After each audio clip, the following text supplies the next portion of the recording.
Sin duda alguna hay personas que tocan nuestra vida, que transforman nuestro contexto aún sin conocernos. Hoy tengo el privilegio de sentarme frente a una de esas personas.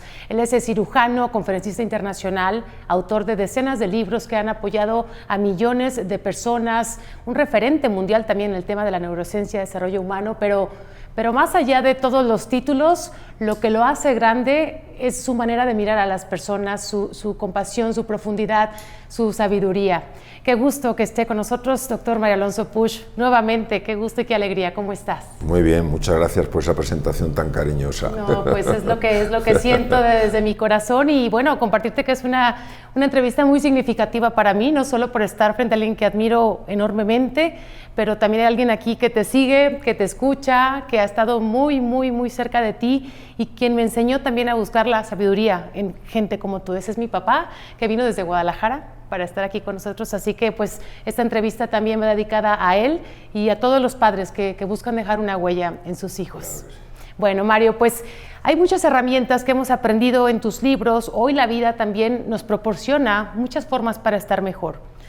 Pero ¿qué pasa? Me voy a ir a un lugar un poco más humano. ¿Qué pasa cuando ya trabajaste un trauma, algún problema, te das cuenta de algo, estás consciente que eres capaz de cambiar, pero hay una voz muy antigua, muy interna que te dice no puedes y sigues saboteando?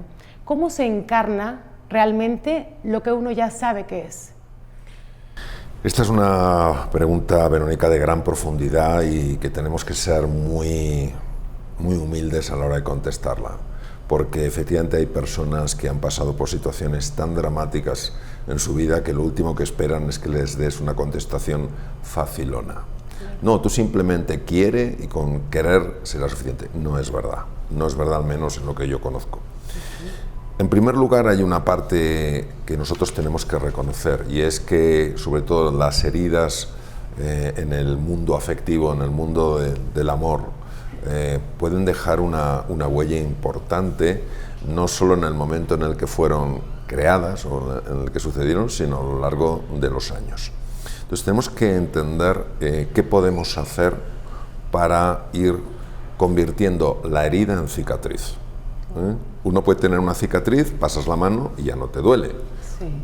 Te queda un recuerdo de algo que fue. Sí. Una herida ocurrió, pero la herida ya no está abierta, está cicatrizada. Entonces la clave es aprender a cicatrizar lo que se llaman las heridas ontológicas. Una herida ontológica es una herida en el alma. Y voy a explicar cómo se hace porque estas son las más importantes. Sí. Si a mí en un momento determinado, cuando soy pequeño, alguien me dice eres estúpido, no sirves para nada, en ese momento se ha producido una herida. Es una herida en el momento porque no me he sentido valorado, no me he sentido querido. ¿Cuándo esa herida adquiere el calificativo de ontológica? Cuando yo, frente a eso que me ha sucedido, hago una generalización.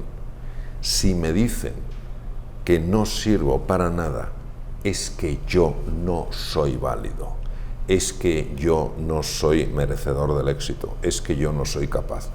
En el momento en el que yo generalizo algo que me han dicho, algo que ha sucedido con algo que soy, en ese momento esa herida, si no se cicatriza, estará presente durante la vida, toda la vida de esa persona. Entonces, ¿cómo se puede transformar eso?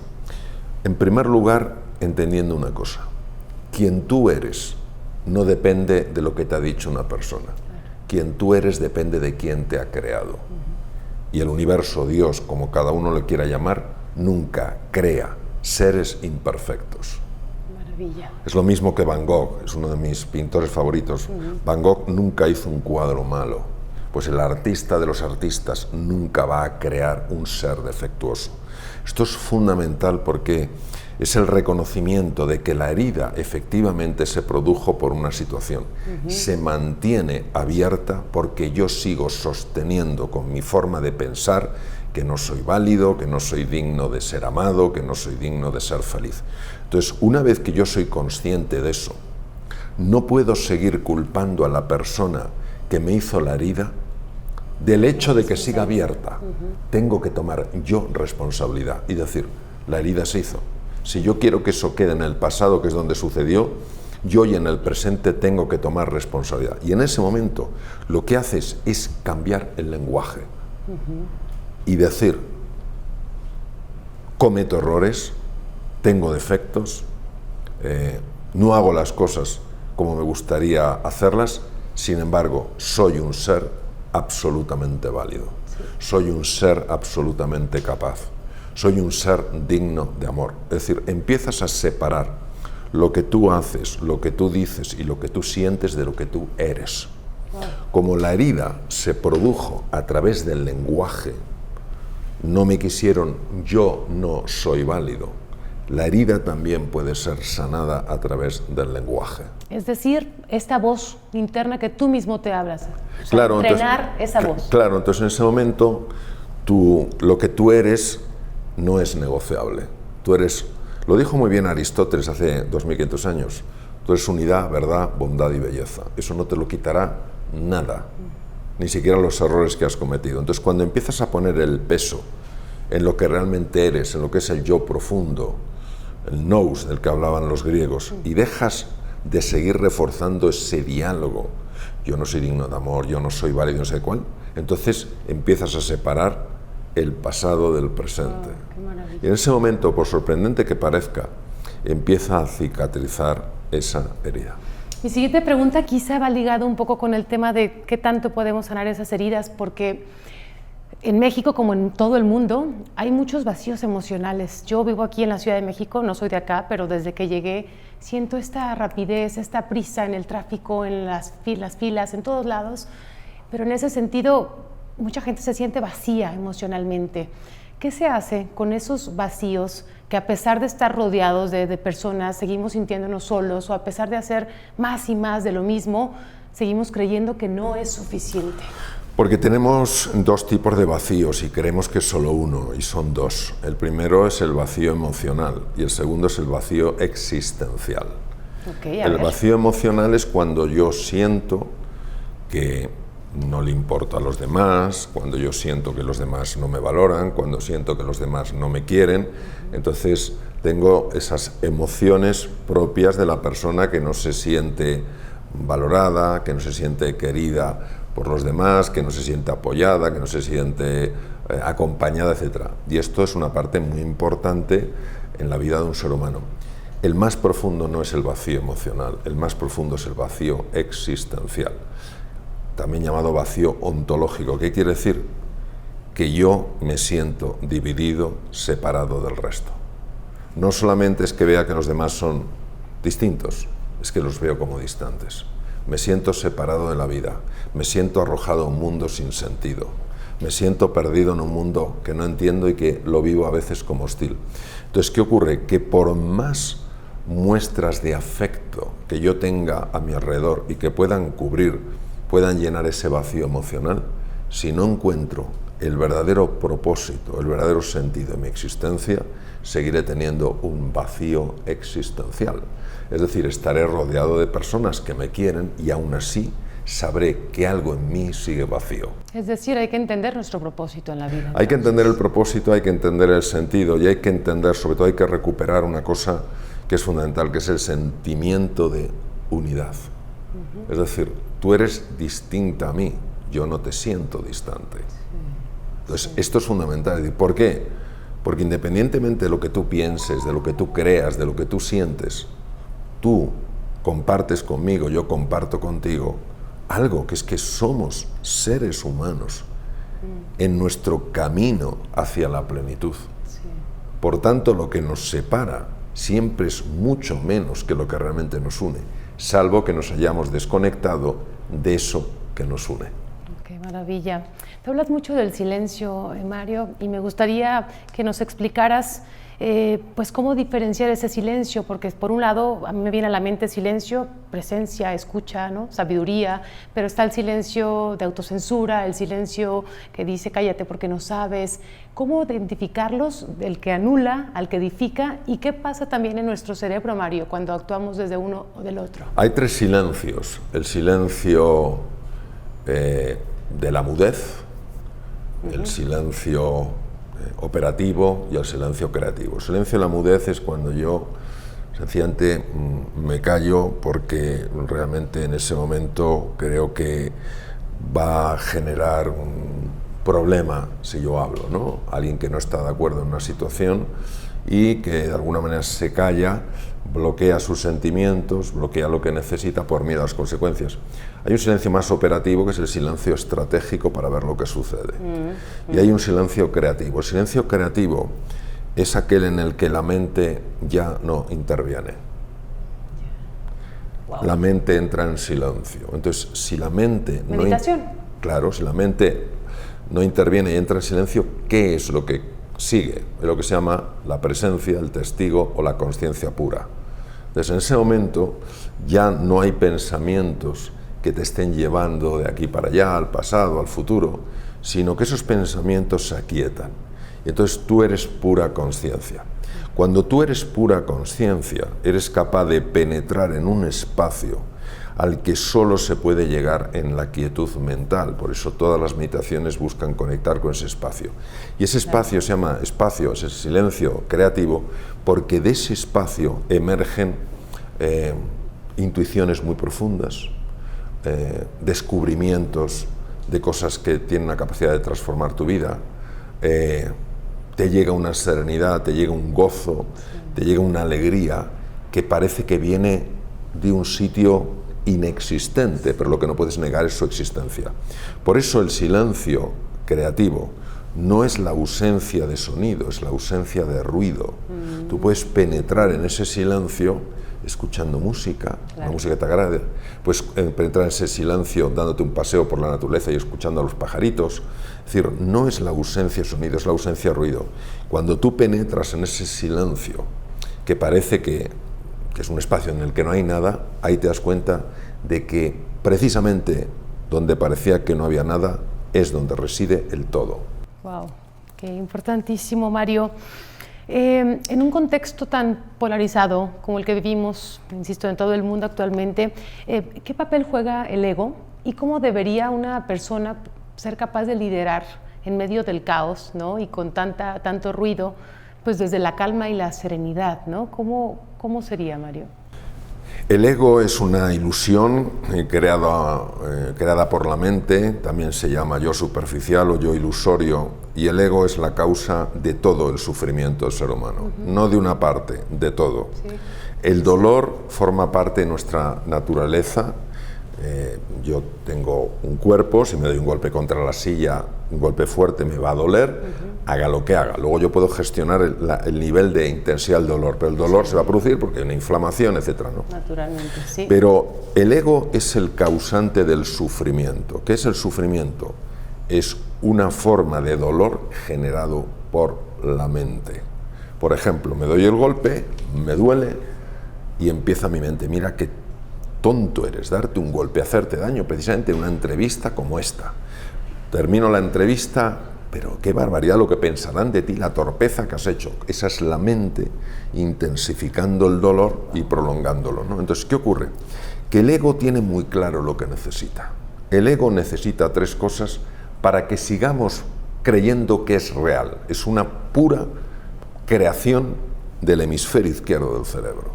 Del intérprete, como lo decía también Michael Gazzaniga, ¿no? Sí. Entonces, ¿qué necesita el ego? El ego necesita controlar.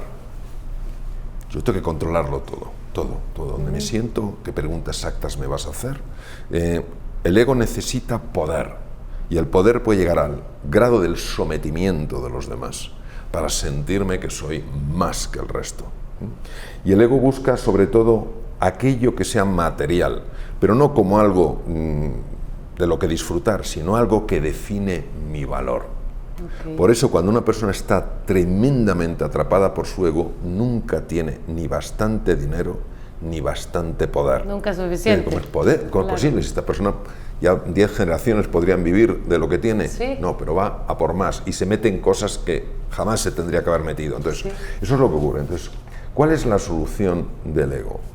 La solución del ego es sencillamente que el ego se disuelva. El ego no tiene naturaleza real, pero como estamos constantemente reforzándolo, es una ilusión que nos hace creer que es real. Entonces, ¿qué es lo que hay que hacer? El ego es oscuridad, por tanto, tú no pelearías contra la oscuridad, ni negarías que hay oscuridad, lo que harías es meter luz. Sí. Entonces, la luz viene del yo profundo, la luz viene del nous de los griegos, la luz viene del ser con la S mayúscula, de esa dimensión espiritual, que es la que realmente nos define. Entonces, ¿qué es lo que alimenta esa luz? Para que cada vez ilumine más la habitación que está oscura, de tal manera que esa oscuridad que es el ego directamente, no es que la has echado, se ha disuelto. Sí. Pues mira, primero, la contribución, que te importen de verdad los demás. Que no pienses tanto en qué puedo sacar yo de aquí, sino qué puedo ofrecer aquí. En segundo lugar, que metas a los demás en la ecuación, que no pienses solo en lo que yo siento y necesito, sino en lo que nosotros sentimos y necesitamos. En tercer lugar, la reconexión con la naturaleza. La naturaleza nos ofrece un campo de infinitas posibilidades para reconectar con nuestro verdadero ser. Por eso, cuando una persona está pasando por un mal momento, tiene dudas, está tensa, le viene muy bien darse un pasito por el campo. Claro. Y poco a poco se va diluyendo. Por otro lado, una cosa que ayuda muchísimo para la disolución del ego es el silencio. Claro. Porque claro, el ego se mantiene a través del pensamiento. Sí. En el momento en el que el pensamiento se va diluyendo, el ego se va diluyendo. Es decir, si yo estoy haciendo una cosa y estoy pensando, ¿gustará esto? ¿No gustará esto? En ese momento el ego está dirigiendo. No hay naturalidad, no hay cercanía, no hay autenticidad. Si en ese momento digo, estoy aquí porque disfruto estando aquí. Okay. Estoy aquí porque me encanta estar aquí. Cambiar el discurso. Claro, en ese momento el pensamiento no está actuando. Estoy en lo que estoy. Esto es lo que se llama estados de absorción, que es estados de concentración, que es lo que te pide la meditación. Otra cosa que ayuda muchísimo es vivir en gratitud. No tener momentos de gratitud, sino vivir en gratitud, ya que el ego vive fundamentalmente de la queja. De la queja y la comparación. Uy, tiene más que yo. Uy, esta persona... Entonces, el ser, el nous, el yo profundo, eso no le interesa. O sea, lo que le interesa es el crecimiento y la evolución. Por tanto, sí. no le interesa la comparación. Y no vive desde la queja, vive en la gratitud. Es muy interesante porque los estudios científicos, tanto en neurociencia como en medicina en general, muestran cómo cuando uno está atrapado por el ego, su salud empeora. Y cuando una persona se abre a ese yo profundo y empieza a buscar más la gratitud, empieza a buscar más la contribución, el sentido en su vida, el conectar, etcétera, etcétera, la salud mejora. Sin duda alguna. Mario, dices esta parte de mirar más al otro. ¿Qué aspectos o qué es esa parte de nosotros que impacta al otro sin darnos cuenta? Ese punto ciego que a lo mejor alguien que te ve por primera vez o que te conoce poco, pero no nos damos cuenta del impacto, positivo o negativo. Pero ¿cuál es ese punto ciego que no vemos, que los demás sí ven? A mí me gusta describirlo quizá metafóricamente, aunque cada vez se ve que es más literalmente el estado de vibración de una persona. Cuando una persona fundamentalmente está conectada con su yo profundo, con su ser, con la S mayúscula, con la esencia espiritual que la define, su nivel de vibración es tan profundo que su propia presencia es capaz de producir un impacto en la otra persona. Okay. Tenemos personas a lo largo de la historia cuya sola presencia transformaba. Pensemos en Jesús de Nazaret, en Jesucristo. Su sola presencia ya transformaba, no tenía ni que abrir la boca. Su sola presencia que irradiaría, que llegaría al corazón de los demás y les daría un vuelco, ¿no? También tenemos figuras, por ejemplo, en Asia, como el príncipe Gautama Siddhartha Buda, cuando sale por primera vez de su reclusión en los bosques en la India y se encuentra con una persona y ve que este hombre irradia algo. Y dice, ¿quién eres? ¿Un dios? Dice, no, yo soy el Buda, en sánscrito, the awaken, el despierto. Sí. Personas en la India, Nisargadatta, Ramana, es decir, personas de profesiones muy sencillas que atraían a gente de todas partes porque irradiaban algo. ¿Qué ocurre? Que la persona que está muy aprisionada por su ego y que está poco conectada con su ser no tiene este tipo de irradiación, no tiene este tipo de frecuencia. Entonces, nosotros captamos como una densidad, como algo que dicen, ojo con esta persona. No porque no haya grandeza en ella, sino porque esa misma persona se ha desconectado de la grandeza.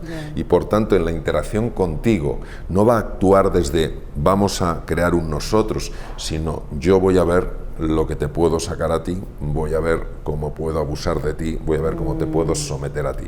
Y eso hay partes nuestras, hay todo un sistema, se llama sistema de neurocepción, que hay una serie de nervios muy importantes, el quinto, el séptimo, el noveno, el décimo y el undécimo pares craneales, que forman un sistema, son nervios que salen del tronco del encéfalo y que están constantemente intentando entender la profundidad de esa persona, lo que esa persona está irradiando, si esa persona es fiable o no.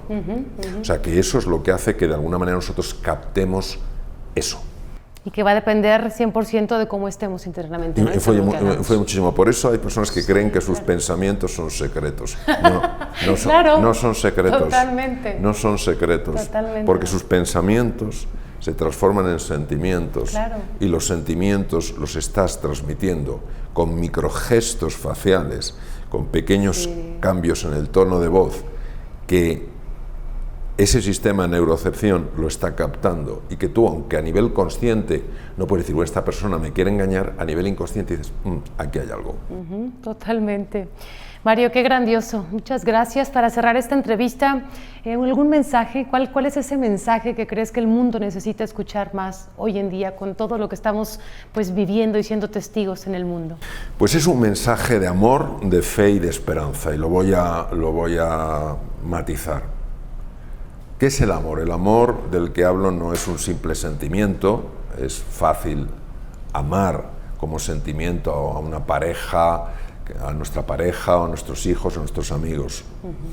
Estoy hablando de un amor como elección vital, es decir, incluir a la otra persona en nuestros intereses, en nuestros deseos de bienestar, es decir, que vayamos más allá de la apariencia, más allá de lo que la persona nos muestra. Vayamos al centro, y ahí no se puede ir si no tenemos una mirada apreciativa. Entonces esto es lo que hace que nosotros busquemos mirar en lo profundo, mirar en lo eterno, y no simplemente mirarnos en lo superficial, en lo pasajero. Esto es lo primero, entonces es entrenarnos en el amor. Poquito a poco, cuando nos levantemos, decir, a ver, hoy cómo puedo ayudar a una persona, me caiga bien o no me caiga bien, hacer frente con mayor ilusión, serenidad y confianza a sus desafíos. Es un entrenamiento, poquito a poco, y en ese momento nos daremos cuenta de cómo esa forma de amar tiene un impacto transformador. En segundo lugar, la fe.